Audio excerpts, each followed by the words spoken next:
We're going to continue though this morning on the series. We're doing 3 weeks in the Gospel of John, and you'll remember that we're looking at 3 passages that are unique to the Gospel of John that aren't found in the other Gospels. Last week we were looking at the story of Lazarus, and we're remembering that in the story of Lazarus we found Jesus moved with emotion, but really moved with anger at the presence of sin and the devastation of sin in the world.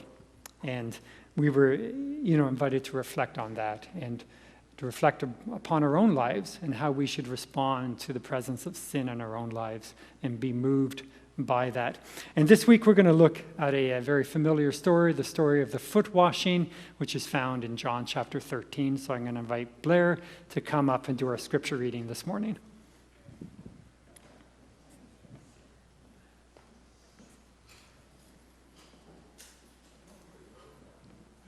Thank you, Paul, and good morning, everyone. If you'd like to follow along, I'll be reading from the book of John, chapter 13, verses 1 through 5. And it was just before the Passover festival, Jesus knew that the hour had come for him to leave this world and go to the Father. Having loved his own who were in the world, he loved them to the end. The evening meal was in progress, and the devil had already prompted Judas, the son of Simon Iscariot, to betray Jesus. Jesus knew that the Father had put all things under his power and that he had come from God and was returning to God. So he got up from the meal, took off his outer clothing, and wrapped a towel around his waist. After that, he poured water into a basin and began to wash his disciples' feet, drying them with the towel that was wrapped around him. Thank you. Thank you. The word of the Lord. Thank you, Blair. This is an intense scene, isn't it? If you're familiar with this story, you'll know that this is one of many events that take place on the night before Jesus died. The night before Jesus died, it takes place in the upper room where Jesus is with his disciples one last time together before his pending crucifixion. And you'll also know that this story, part of the intensity of this story is that, as we were talking about with the story of Lazarus last week, that there is a cosmic battle. And that's a weird thing to say or a weird thing to describe, but the reality is that evil and death are present in the world, and though God will reign victorious over that in fullness one day, right now, evil and death still have a presence and an impact. And that was true then, and very true then, because of course as they were approaching the cross. So that battle, we might say, is raging, and not just in the cosmos, but in the life of one particular person in the room. As we've read, the devil had gotten a hold of Judas and had gotten his way with Judas. And so it's an intense scene that we're reading about. And in the midst of all of that, Jesus, what does he do? He gets up, takes off his outer garment, wraps a towel around his waist, and gets down and washes the feet of his disciples. And when we think of the story, probably our first thing to think about is this is a nice lesson that teaches us about humility and teaches us about servanthood. And it is that, but it is more than that. This story of Jesus washing the feet of his disciples is a love story. This is an absolute love story. I was at a mission conference many years ago. I was probably 20 years old, so yes, many years ago. And it was a group of young adults, and it was happening over the Christmas break. It was in Hamilton, Ontario, at a convention center, and we were staying in a hotel locally. And the organizers of the conference, what they had done was they had broken everybody up into groups. And so the group that I had gone with, each of us, we were kind of separated into these different groups made up of different people. And those groups, after main sessions, would get together and in smaller groups and debrief their time together. And one of the groups that my friend was in decided that on the last night, which would have been New Year's Eve, they were going to wash one another's feet. And so the guy who's a friend of ours, who was in that group, told us, so tonight we're going to do this foot washing. We're going to wash one another's feet. To which we said, sucks to be you. Like, sorry, that is weird. We're not ready for that. I mean, chalk that up to maybe immaturity. But possibly chalk it up to some other things. First of all, foot washing was weird for us, right? Like, we didn't need to have our feet washed. And it was a foreign thing, unlike in this situation where foot washing was a common thing. We see objections to it, partly because it is Jesus washing the disciples' feet, but the idea of washing feet, there's no objection to that. And in fact, the one person who does object is Peter, who then sort of, when he understands what's going on, or seems to understand, then says, well, don't just wash my feet, wash my whole body. So there's that. Like it's at that time for us as young adults, it was strange, right? Like it was an activity that we didn't do. It wasn't part of our lives. But I think the bigger thing that made it strange, and I appreciate what they were trying to do. I'm not dismissing them. And you may have been part of a foot washing practice, and it may have been very powerful and moving for you. But I think one of the things that inhibited this from being what the organizers intended is that this was a group of three people, or a group of people who knew each other for 3 days. This was not Jesus and his disciples who had traveled together for 3 years, immersed in intense ministry. This was very different. This wasn't that. And so it lacked the love that was present in the room. Because like I said, this was a love story. If we look at verse 1, I love the words at the end of verse 1. Having loved his own who were in the world, he loved them to the end. Or as Eugene Peterson says, having loved his dear companions, he continued to love them right to the end. We can think about this passage, the larger passage of John 13, as having 2 love brackets. If this is the one bracket on the left, the other bracket would be found in verse 34. If you could move to that slide, David. Verse 34, Jesus says to the disciples, after the exercise of the foot washing, he says, "Let me give you a new command. Love one another. In the same way I loved you, love one another." Jesus is asking the disciples to love one another because he loves us, and he wants us to love one another in the way that he loved us. And he loved us by demonstrating that through servanthood and humility. So servanthood and humility, the foot washing, is a picture and is a practice. It's a way of demonstrating the love that Jesus had for his disciples. John, the author of the gospel, and the disciple whom Jesus described as the disciple whom Jesus loved, writes in the book of 1 John, he's quite captured by this idea of Jesus loving them so much that he describes us as followers of Jesus as being his children. And he's quite caught by this. In chapter 3, verses 1 and 2, he says it a couple of times. He says, "What marvelous love the Father has extended to us. Just look at it. We're called," and the emphasis, the italics is mine, "children of God." That's who we really are. So that's verse 1. And then verse 2, he just goes on, like he can't get enough of this. He says, "Dear friends, now we are children of God." We are children of God. John loved that idea, and he couldn't get over it. He couldn't say it enough. We are children of God, and when we are children of God, it means that we are loved by God. We are loved by God, and when we are and as children of God, then we need, and he's calling us to be free to love others as children, as dearly loved children. Loving others with no expectations of what those who we love will return back to us. because we're children of God. We receive everything that we need from God. It's not that we, in our relationships with our spouses or our closest friends, it's not that we don't need anything from them. We need affirmation. We need love returned back to us. We're human. But ultimately, we depend upon God for that. And we find the ultimate source of our love comes to us from God.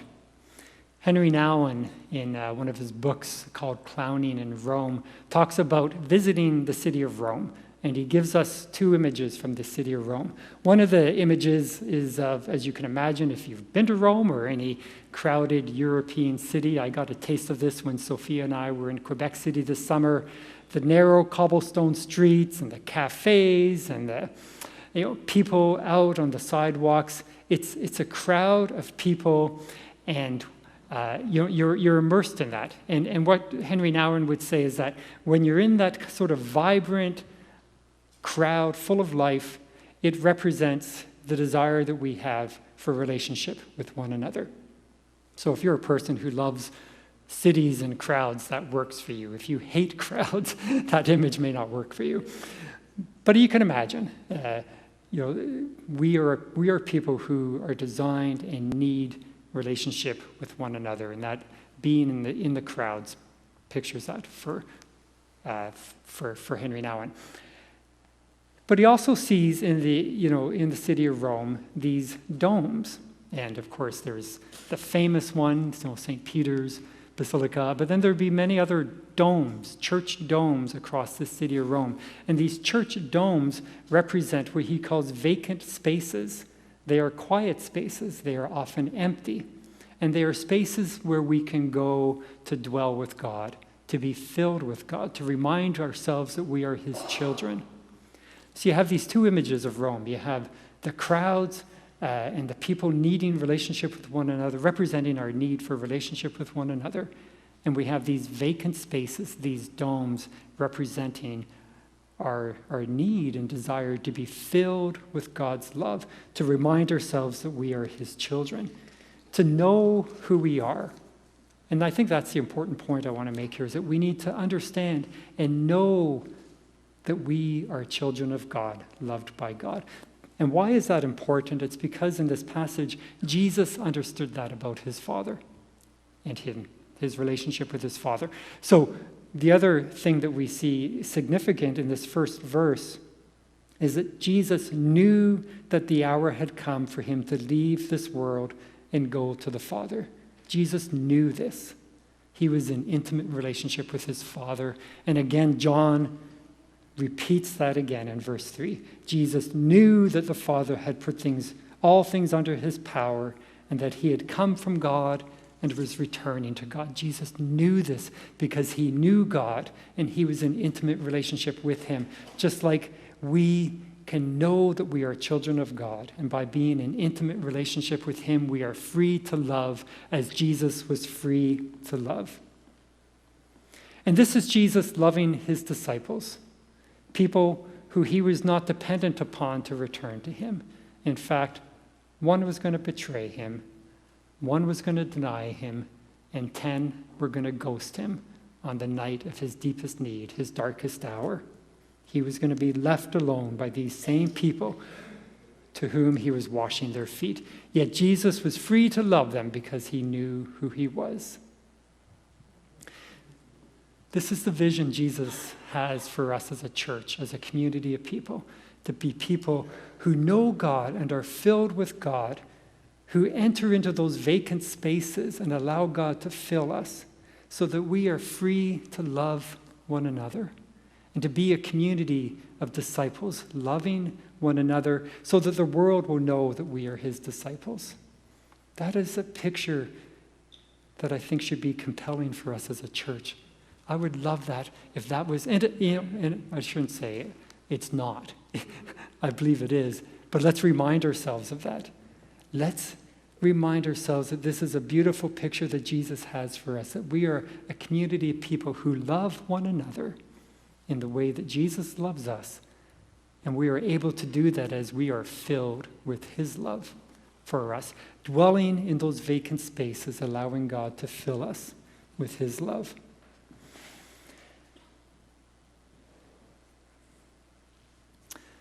I said earlier, we don't love and serve one another for what we're going to get from it, in the sense that we're not dependent upon one another for the ultimate sources of meaning and purpose and love. That God is the source of that in our lives. But at the same time, I think as we reflect upon the practice of loving and serving one another, we can recognize that God will give us little gifts. He'll give us gifts of joy as we serve one another. He'll show himself to us in ways that we don't understand, or that we need to be that we need revealed to us once again. Or he'll show more about ourselves to us as we love and we serve others.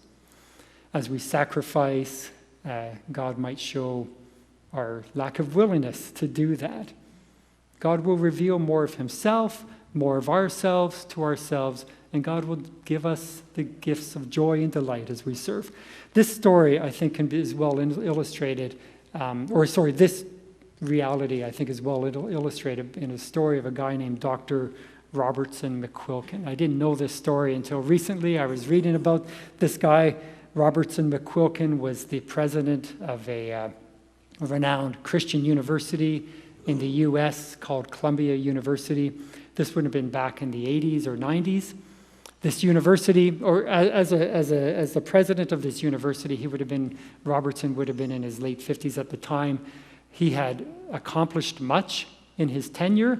He had visions and dreams for this university. He believed he could accomplish more, through the power of God. He was a humble man in that way.